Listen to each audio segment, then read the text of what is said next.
হরে কৃষ্ণ কৃষ্ণ কৃষ্ণ হরে হরে, হরে রাম রাম রাম হরে হরে।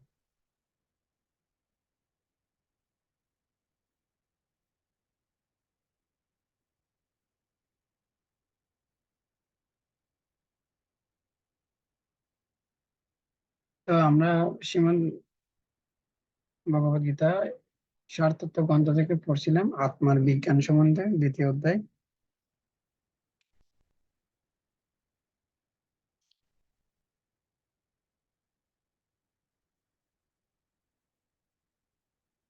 তো আমরা পরমাত্মা ও জীবের বন্ধু সম্বন্ধে আমরা পড়ছিলাম।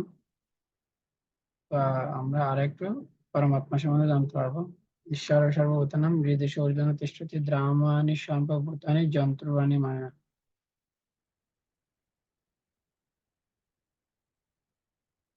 ঈশ্বর সর্বভূতানাং, ভগবান হচ্ছে সমস্ত জীবের শরীর। হৃদয়েষু অর্জুন তিষ্ঠতি, ভগবান পরমাত্মা রূপে উনি সমস্ত জীবের হৃদয়ে অবস্থান করেন। তো শিল প্রপাত একসময় একটা শিষ্য তার শিষ্য প্রশ্ন করছে, শিল প্রপাত প্রশ্ন করছে যে প্রপাত, যে পরমাত্মা কিভাবে আছে? উনি কি দাঁড়িয়ে আছে, না বসে আছে, না শুয়ে আছে, কিভাবে আছে? শিল প্রপাত বলছে, তুমি যদি সেটা জানতে চাও তাহলে তোমার 200 জন্ম লাগবে, তোমার এরকম লক্ষ লক্ষ জন্ম লাগবে, কোটি জন্ম লাগবে, তুমি তপস্যা করে সেটা জানতে পারবে না। কিন্তু যেহেতু তুমি আমার শরণাগত হয়েছো, এবং আমি যেহেতু একজন সদ্গুরুদেব, এবং তুমি আমার শরণাগত হয়েছো, সেজন্য তোমাকে আমি 1 মিনিট এখন বলে দিচ্ছি যে পরমাত্মা মানে তোমার হৃদয়ে দাঁড়িয়ে আছেন। প্রকৃতপক্ষে ভগবান আমাদের হৃদয়ে কি আছেন, উনি দাঁড়িয়ে আছেন। তো উনি আমাদের শরীরের বাম পাশে কি করেন, হৃৎপিণ্ডের মধ্যে, সেখানে আত্মার সঙ্গে পরমাত্মা অবস্থান করে থাকেন। সেজন্য শরীরম সর্বভূতানাং, তিনি হচ্ছে সমস্ত জীবের শরীর। জ্ঞাততামাং শান্তিম ঋচ্ছতি, শরীরম সর্বভূতানাং হৃদয় সর্জনে তেষু দ্রামাণি সর্বভূতানি যন্ত্রাণি ময়। তো এইভাবে কি করতেছেন, যে পরমাত্মা এবং জীবাত্মা জীবাত্মা কি করতেছেন, এভাবে বিভিন্ন শরীরে উনি কি করতেছেন, পরিভ্রমণ করতেছেন, এবং সে তার সঙ্গে তার আত্মা জীব পরমাত্মা কি করতেছেন, পরিভ্রমণ করতেছে। জীবাত্মা অর্থ একটি স্বতন্ত্র ব্যক্তিসত্তা, পরমাত্মা অর্থ একজন পরম ব্যক্তিসত্তা। তো প্রকৃতপক্ষে আমাদের একটা ব্যক্তিসত্তা আছে। তো আমাদের জীবের একটা কি আছে, ক্ষুদ্র স্বাধীনতা রয়েছে। তো বলা হচ্ছে, আমরা যেহেতু ভগবানের অংশ, ভগবান হচ্ছে পূর্ণ স্বতন্ত্র, হ্যাঁ, অভিজ্ঞ। ভগবান হচ্ছে সম্পূর্ণরূপে স্বতন্ত্র, হ্যাঁ। জন্ম আদিস্য যত অনায়া পিতরচ অর্থেষু অভিজ্ঞ স্বরাট। স্বরাট মানে হচ্ছে স্বাধীন।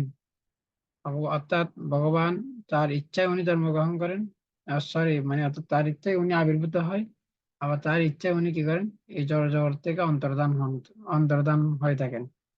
তো সেজন্য ভগবানের জন্ম এবং কর্মটা হচ্ছে কিসের মতো, সূর্যের মতো। সূর্য যেরকম ভগবানকে তুলনা করা হয় সূর্যের সাথে। তো সূর্য অনেক সময় কি হয়, সূর্য সকালবেলা উদিত হয়, আবার আমরা সন্ধ্যাকালে দেখি যে সূর্য অস্ত যায়। তো প্রকৃতপক্ষে সূর্যের একই অবস্থা থাকে। তো আমাদের দৃষ্টির অগোচর হয়, অর্থাৎ আমাদের রাত্রিবেলা হলে আমাদের দৃষ্টির অগোচর হয়।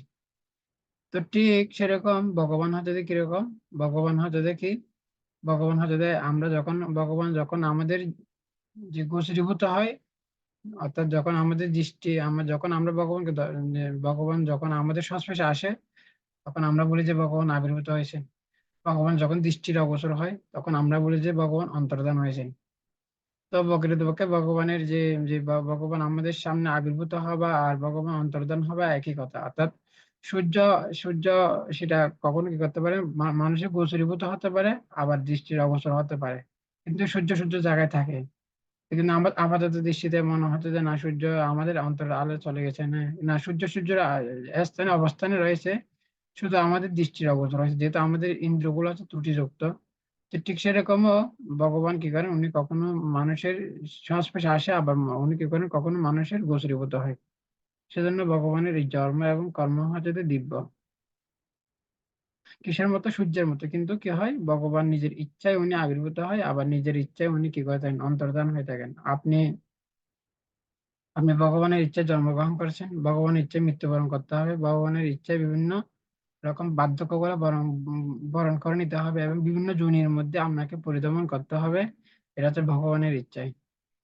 তো কিন্তু কৃষ্ণকে কাউকে কি করতে হয় না, কৃষ্ণকে কারো আইন কথা শুনতে হয় না, কৃষ্ণকে কাকে কারো আইন মানতে হয় না। কৃষ্ণ যে আইনটা প্রণয়ন করেন সেটা সবার জন্য বিদ্যমান, সেটা দেবতাদের জন্য বিদ্যমান, সেটা অসুরদের জন্য বিদ্যমান, সেটা হচ্ছে ভক্ত অভক্ত সবার জন্য হচ্ছে বিদ্যমান। তো আমরা যদি ভগবত গীতার আইন যদি মেনে চলি, তাহলে আমরা ভগবানের কাছে ফিরে যাব। কিন্তু আমরা যদি ভগবানের আইন না মানি, তাহলে সে প্রকৃতির আইন অনুসারে আমাদেরকে শাস্তি পেতে হবে। তো সেজন্য কৃষ্ণের কৃষ্ণের আইন সবাইকে মানতে হয়, দেবতা থেকে শুরু করে এবং অসুরদের থেকে শুরু করে সবাইকে করতে হয়, সবাইকে আইন মানতে হয়। কিন্তু যারা আইন মানে তারা হচ্ছে যে অত্যন্ত বুদ্ধিমান, কিন্তু যারা ভগবানের আইনকে অবজ্ঞা করে, ভগবত গীতার আইনকে যারা অবজ্ঞা করে, তাদেরকে ক্ষেত্রে ভগবান বলছে কি, তাদেরকে জন্ম জন্মান্তর তারা কি হয়, অসুর যোনি প্রাপ্ত হয়। তো সেজন্য কৃষ্ণ হচ্ছে যে কি, উনি হচ্ছে যে স্বাধীন। জন্মাদেশ যত অনায়তিত রয়েছে অর্থেষু অভিজ্ঞ স্বরাট। ভগবান মানে হচ্ছে যে স্বাধীন, আমরা হলাম যে কি, আমরা হলাম যে ভগবান হচ্ছে যে উনি, আমরা হলাম যে অধীন, আর উনি হচ্ছে যে স্বাধীন। তো জীবের মধ্যে একটা ক্ষুদ্র স্বাধীনতা রয়েছেন, সে যখন সেই স্বাধীনতা যখন অপব্যবহার করে, তখন তাকে কি করতে হয়, যে স্বাধীনতা যখন অপব্যবহার করে তখন তাকে কি করতে হয়, এই জড়জগতে আবদ্ধ হতে হয়। তো আমাদের একটা ভগবান একটা কি দিয়েছেন, একটা ক্ষুদ্র স্বাধীনতা দিয়েছেন। তো আমরা ক্ষুদ্র সে স্বাধীনতা সেটা অপব্যবহার করছি, আমরা সেই স্বাধীনতা দিয়েছে ভগবানকে ভালোবাসার জন্য। এখন আমরা কি হয়েছি, সেটা ভগবানের বিরুদ্ধে আচরণ করতেছি, যে আমি কেন ভগবানকে মানবো। কৃষ্ণ হচ্ছে যে ভোক্তা চিন্ময় জগতে, সেখানে ভোক্তা হচ্ছে একজন, সেটা হচ্ছে যে কৃষ্ণ। তা আমরা বলছি না তুমি কেন ভোগ করবে, আমিও ভোগ করবো। কৃষ্ণ বলি সেই যে ভোগবাঞ্ছা করে নিকটস্থ মায়াতারে ঝাঁপটিয়ে ধরে। আমরা যেহেতু নিজেও ভুক্ত হওয়ার চেষ্টা করেছি, ভগবান বলছে তুমি তো এখানে তো ভুক্ত হচ্ছে একমাত্র আমি, যেহেতু তুমি ভোগ করতে ইচ্ছে করছে, সেজন্য কি করো, তুমি জড়জগতে চলে যাও।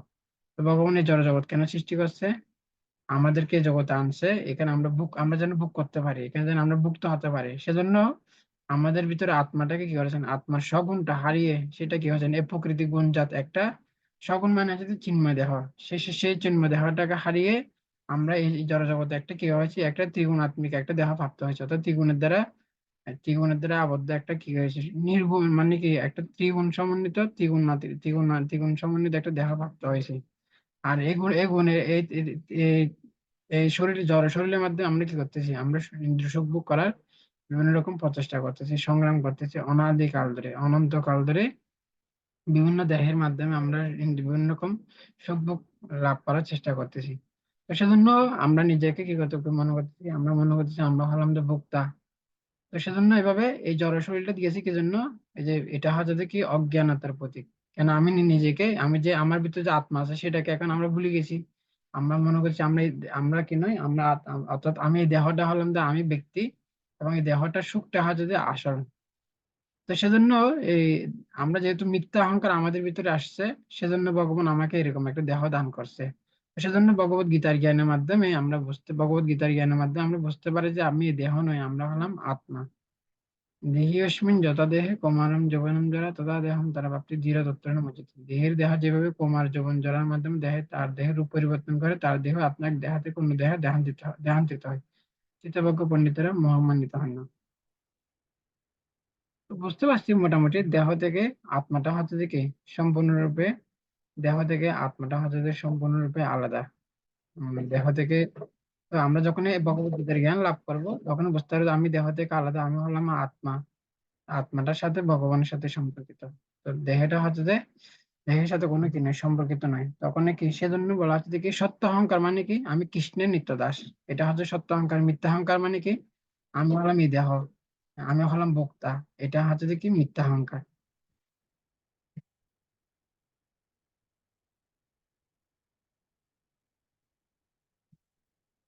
তো সেজন্য আমাদের স্বতন্ত্র আছে, কিন্তু সেই স্বতন্ত্রটা কি দিতে হবে, সেটা হচ্ছে যে ভগবানের হিসাবে লাগাইতে হবে, যে ভগবানের আইন মেনে চলা। তো আমরা স্বতন্ত্র এসে আমাদের ক্ষুদ্র স্বাধীনতা যখন সদ্ব্যবহার করব, তখন আমরা মুক্তি লাভ করব। যখন সেই স্বাধীনতার অপব্যবহার করব, তখন আমাদেরকে এই জগতে দুঃখ কষ্ট পেতে হবে।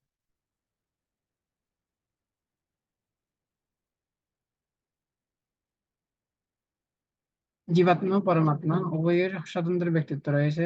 উভয়ের ব্যক্তিত্ব সমন্বিত। উভয়ের মধ্যে পার্থক্য হচ্ছে যে এই যে জীবাত্মা কেবল একটি বিশেষ দেহে আবদ্ধ, পক্ষান্তরে পরমাত্মা সর্বত্র বিরাজমান। কঠোপনিষদে একথা বলা হয়েছে। অনরণীয় আত্মা স্বয়ং तं क्रोध पश्यति भीतशोका धातु प्रसादन हि मन आत्मनो। পরমাত্মা ও জীবাত্মা উভয়ই বৃক্ষ সদৃশ জীবদেহের মধ্যে হৃদয়ে অবস্থিত, যিনি সব রকম জড় বাসনা এবং সব রকমের সুখ থেকে মুক্ত হতে পেরেছেন, তিনি কেবল ভগবানের কৃপার ফলে আত্মার মহিমা উপলব্ধি করতে পারেন। পরমাত্মা জীবাত্মা উভয়ই বৃক্ষ সদৃশ। তো পরমাত্মা জীবাত্মাকে তুলনা করেছে একটা বৃক্ষের সাথে। সেই বৃক্ষের মধ্যে দুইটা ফাঁকি রয়েছে, একটা জীবাত্মা একটা পরমাত্মা। জীবাত্মা সেই দেহে সেই বৃক্ষের ফল আহারে রত, আর পরমাত্মা ফাঁকিটি কি করতেছেন, সবকিছু পরিদর্শন করতেছেন। যখনই কি করেন সে সে পরমাত্মা যখন সে কি করে দেখেন, একবার সে জীবাত্মা যখন একবার যখন তার নিত্যকালের বন্ধু পরমাত্মার দিকে একবার যখন ফিরে তাকাবে, তখন তার সমস্ত জড় জীবনের দুঃখ সমাপ্তি ঘটবে। যিনি সব রকম জড় বাসনা এবং সব রকমের সুখ থেকে মুক্ত হতে পেরেছেন, তিনি কেবল ভগবানের কৃপার ফলে আত্মার মহিমা উপলব্ধি করতে পারে। পরমাত্মা পরমাত্মা কেবল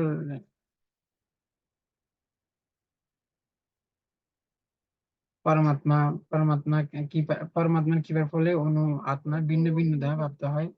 বন্ধু যেমন বন্ধুর মনোবাঞ্ছা পূর্ণ করে, পরমাত্মা তেমনি অনু আত্মার মনোবাঞ্ছা পূর্ণ করে। এখানে বলছে পরমাত্মা কৃপার ফলে অনু আত্মা ভিন্ন ভিন্ন দেহ প্রাপ্ত হয়। তো তো তো আমাদের জীবাত্মা কি করেন, আমরা আমাদের যেহেতু আমরা বিভিন্ন রকম কামনা বাসনা করে থাকি, জীবাত্মা যেহেতু বিভিন্ন রকম কামনা বাসনা করে থাকে, সেজন্য কি করে দেখেন, সে পরমাত্মা সে মনোবাসনা পূর্ণ করেন। তখন সে মনোবাসনা পূর্ণ করার জন্য আমরা বিভিন্ন ধরনের দেহ প্রাপ্ত হয়ে থাকি। মুন্ডক উপনিষদ 17 উপনিষদে আত্মা ও পরমাত্মাকে একই গাছে বসে থাকা দুইটি পাখির সঙ্গে তুলনা করা হয়েছে। তাদের মধ্যে একটি পাখি জীবাত্মা, সে গাছের ফল ভক্ষণ করছে, অপর পাখিটি শ্রীকৃষ্ণ তার বন্ধুকে পর্যবেক্ষণ করে চলছে।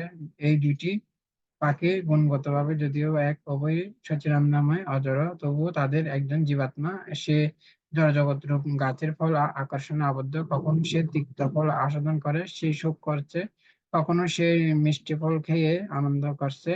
পক্ষান্তরে অন্যজন তার সকাটির কার্যকলাপ কেবল পর্যবেক্ষণ করে চলছে। অর্জুন হচ্ছেন ফল আহারের রত পাখি, আর পর্যবেক্ষণরত পাখিটি হচ্ছেন ভগবান শ্রীকৃষ্ণ। যদিও তারা একে অপরের বন্ধু, তবুও তাদের একজন হচ্ছেন প্রভু এবং অন্যজন হচ্ছে যে ভৃত্য। পরমাত্মার সঙ্গে তার এই সম্পর্কের কথা ভুলে যাওয়ার ফলে জীবাত্মা রূপ পাখি এক গাছ থেকে অন্য গাছে, অর্থাৎ এক দেহ থেকে আরেক দেহে ঘুরে বেড়াচ্ছে। এই জড়দেহে বৃক্ষ রূপ বৃক্ষে জীবাত্মা তার কর্মের ফলস্বরূপ নানা রকম দুঃখ ভোগ করে, কিন্তু যে মুহূর্তে সে পরমাত্মা নিত্য দাসত্ব বরণ করে তার কাছে আত্মসমর্পণ করে, সে মুহূর্তে সে বন্ধন থেকে মুক্তি লাভ করে।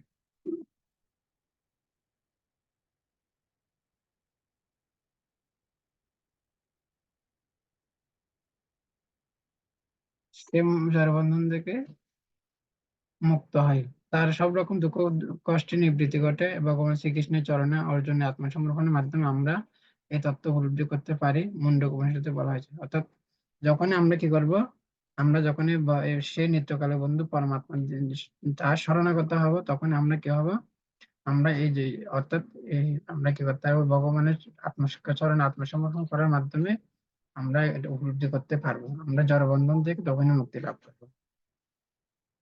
এখানে একটা শ্লোক দিয়েছেন 17 উপনিষদে, সমানে বিক্কে পুরুষ নিমগ্ন নিশ্চয়া শুচিত মোহমান দ্রষ্টুম যদা পশ্যতি নমে সমস্য মহিমান্যমিতি বিতশোক। দুটি পাখি একই গাছে বসে আছে, কিন্তু যে পাখিটি ফল আহারের রত সে তার কর্মের ফলস্বরূপ সর্বদাই সুখ আশঙ্কা এবং উভয়ের দ্বারা মোহমান। কিন্তু যদি সে একবার তার নিত্যকালের বন্ধু অপর পাখিটির দিকে ফিরে তাকায়, তবে তার সমস্ত সুখের অবসান হয়, কারণ তার বন্ধু হচ্ছে পরমেশ্বর ভগবান এবং তিনি সমগ্র ঐশ্বর্য দ্বারা মহিমান্বিত। তো পদ্মপুরাণে বলছে যে এই ব্রহ্মাণ্ডে মোট 84 লক্ষ ধরনের জীব শরীর বা প্রজাপতি রয়েছে। এদের মধ্যে 9 লক্ষ প্রজাতি হচ্ছে জলচর জীব, 20 লক্ষ উদ্ভিদ প্রজাতি, কীটপতঙ্গ, 11 লক্ষ প্রজাতির পাখি প্রজাতির, 10 লক্ষ 10 পাখি পাখি হচ্ছে 10 লক্ষ, পশু হচ্ছে 30 লক্ষ এবং মানুষ হচ্ছে 4 লক্ষ প্রজাতির। জীবসত্তা নানা প্রজাতির বিভিন্ন রকমের জীব শরীরে অবিরাম দেহান্তরিত হয়ে চলে, কিন্তু পরমাত্মা একান্ত সাকার মতোই সর্বদা তার সঙ্গে থাকেন। সেই জীবসত্তা মানব দেহে বা একটি কীট দেহে, যে যে দেহেই অবস্থান করুক না কেন, সর্বদাই সর্বক্ষণ তার সঙ্গে থাকেন।